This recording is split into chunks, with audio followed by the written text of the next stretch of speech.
My today's topic is how MAFE can change diagnostic landscape in India.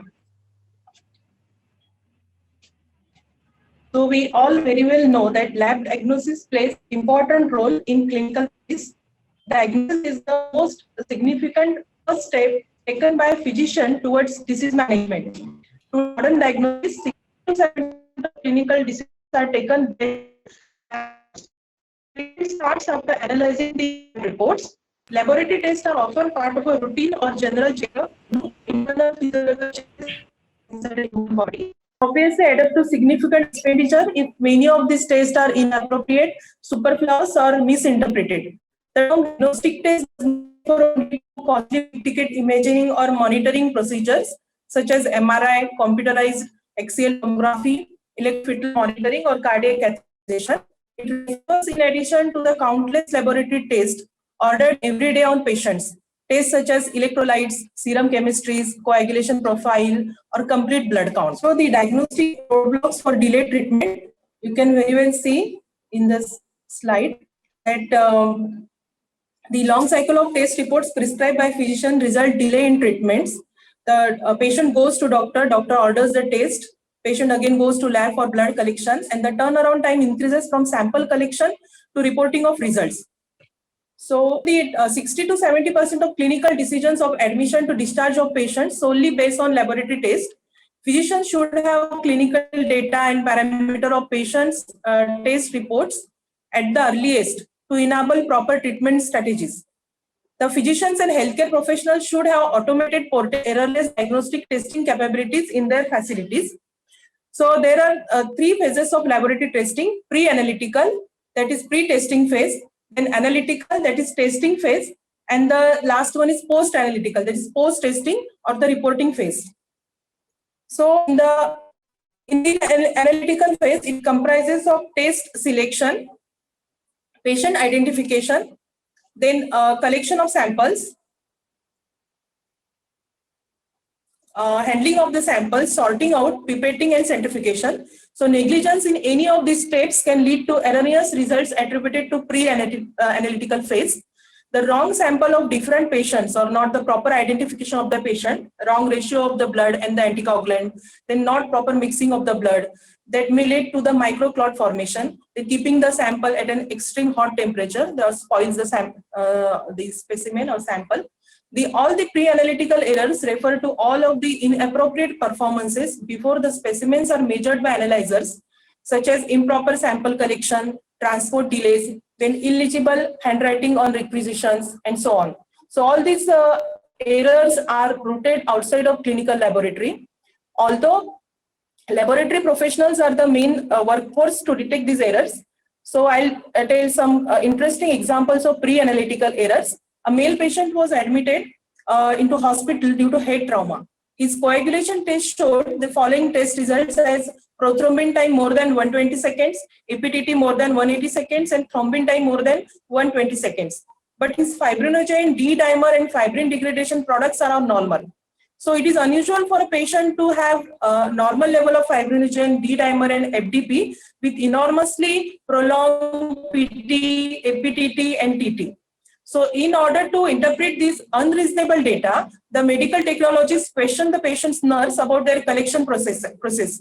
So it was identified that his nurse collected the blood using a purple top tube, that is EDTA tube, and then she transferred the sample into a light blue top tube, that is citrate bulb, for coagulation testing. So it is widely known that calcium ions is an important factor in blood coagulation, but the anticoagulant EDTA, in the EDTA purple top tube, it could chelate the majority of calcium ions and then falsely reduce the availability of calcium ions in the specimen, which resulted in prolonged PT, EPTT, and TT, but the normal fibrinogen and D-dimer level.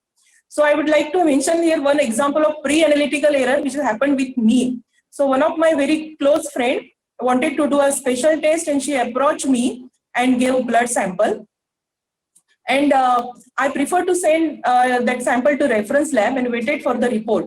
But the report was not released in time. So I took follow for almost 2 days.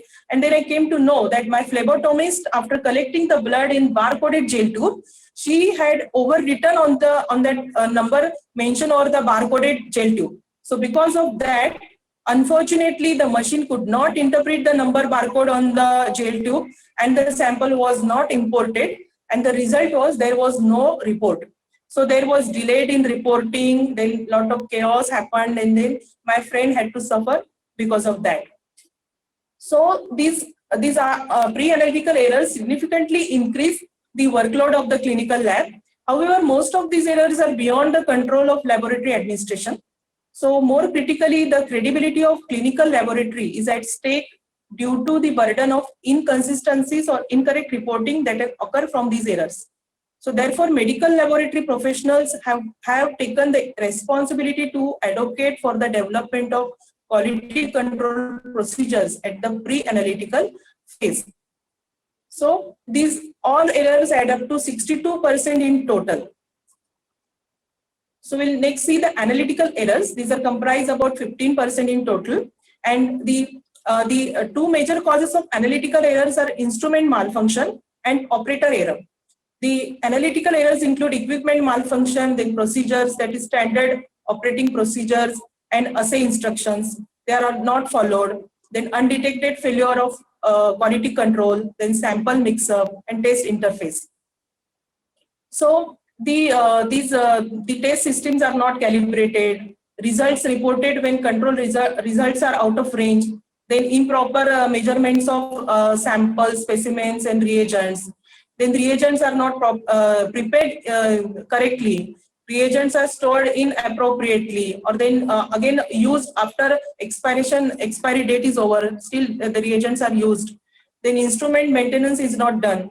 Then dilution and there are dilution and pipetting errors also in it. So these errors comprise of inaccuracy, imprecision, insensitivity, and linearity issues. So how to correct these analytical errors? We have to do the calibration of instruments and volumetric apparatus against reference standards and applying the correction factors. Then we have to use high purity reagents and chemicals. We have to do validation of methods before use. We have to we have to run blanks under identical conditions as for sample analysis and applying correction factor. So comparison of results through independent methods. Then we have to do we have to conduct inter-laboratory comparisons also.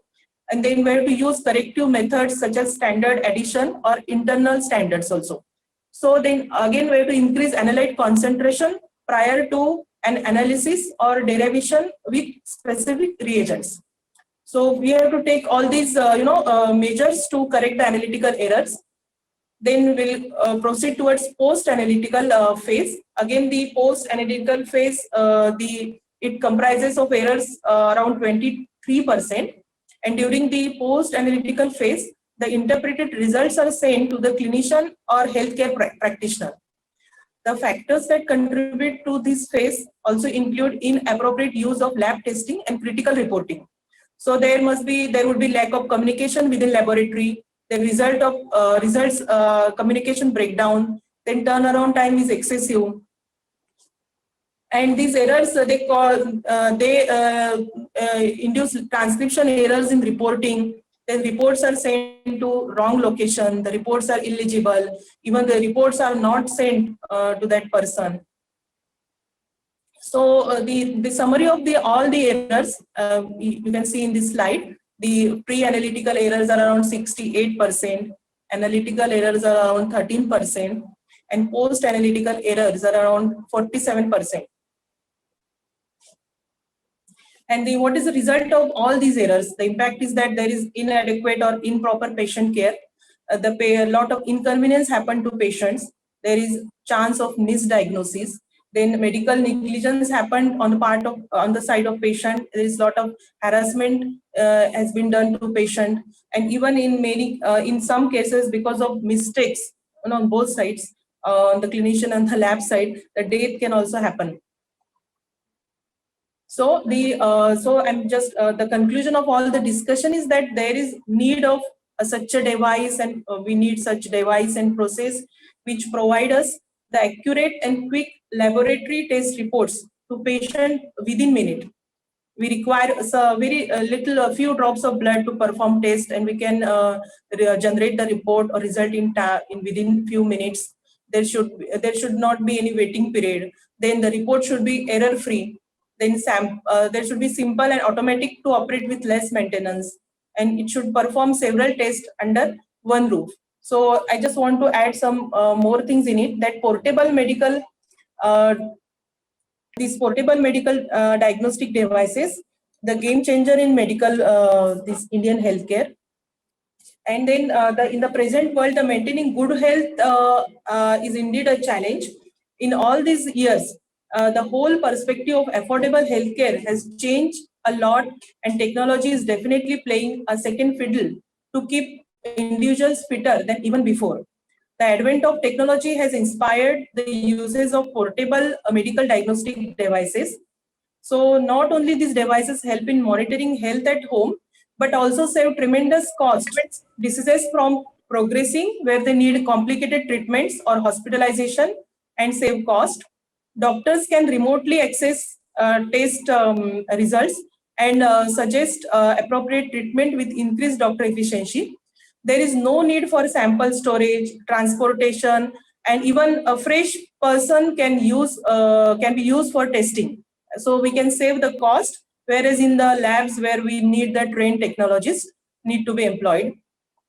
As this program is conducted under Mission Pink Health, I just want to add that if these kind of portable high-end instruments are installed in periphery, in rural areas, then it would be great help for the adolescent girls, and then for women to in rural areas to eradication for their anemia or hormonal issues and poor health, because the women they are not allowed to go away from their home or the premises. So if these advanced the technologies come near to them, then it would be great help for them. And so now I'll summarize this my talk with this slide on a lighter note, that here the doctor is attending a patient, and he says to his patient, it's an example of post-analytical error.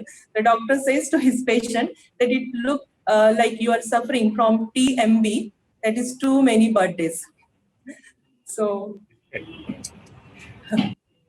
thanks for patient listening to me, and thanks to IME Forum for giving me opportunity to have participation in this wonderful conference.